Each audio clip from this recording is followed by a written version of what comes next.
नमस्कार मैत्रिणींनो, आज आपण बेसन वड्या म्हणजेच पाटवड्या करणार आहोत। यासाठी मी कढई ठेवली आहे गॅसवर, त्यात थोडंसं तेल टाकलं आहे आणि एक तांब्या भरून पाणी टाकलं आहे। त्यामध्ये मीठ टाकायचं आणि पाणी उकळत आलं की हळद टाकायची। हळद अगोदर टाकायची नाही, नाहीतर ती थोडीशी लाल दिसते।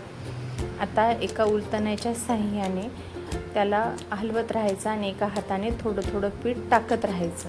यामुळे काय होतं की ह्याच्यामध्ये गाठी होत नाहीत। गाठी नाही झाल्या की आपल्या वड्या एकदम छान होतात। आणि असं छान शिजू द्यायचं आणि मध्ये मध्ये ह्याला पाहत राहायचं, खाली चिटकू नये, करपू नये म्हणून। आता थोडा वेळ परात झाकून ठेवूया आणि ह्याला थोडा वेळ शिजू देऊया।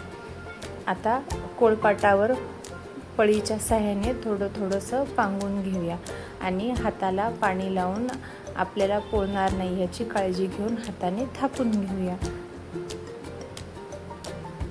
आणि हे चारी बाजूने सारखं थापून घ्यायचं, जाड पातळ असं थापून नाही घ्यायचं। आता आपलं हे थापून झालेलं आहे। आता ह्याच्यावर आपण खोबरं आणि कोथिंबीर टाकूया। बघा किती छान दिसत आहेत। ह्या खूप छान लागतात। याची भाजी खूप छान लागते। दिसायला तर छान दिसतात पण चवीला पण खूप टेस्टी लागतात। आता ह्याच्यासाठी लागणाऱ्या रश्श्याची आपण तयारी करूया।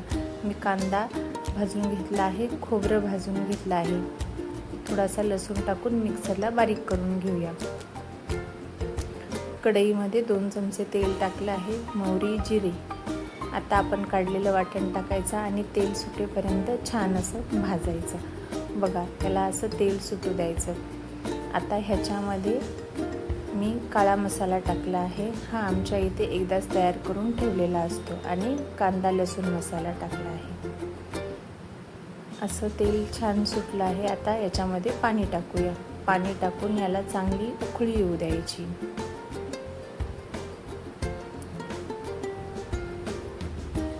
आता आपण ज्या वड्या थापून घेतल्या होत्या त्या कट करायच्या राहिल्या, त्या चाकूच्या साहाय्याने कट करून घेऊया।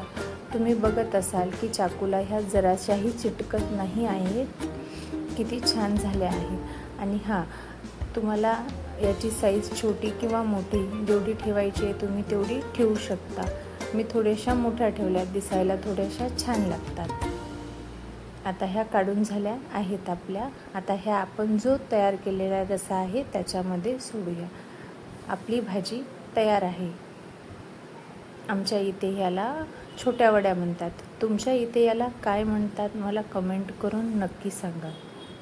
व्हिडिओ आवडला असेल तर लाईक करा आणि चॅनलला सबस्क्राईब करा।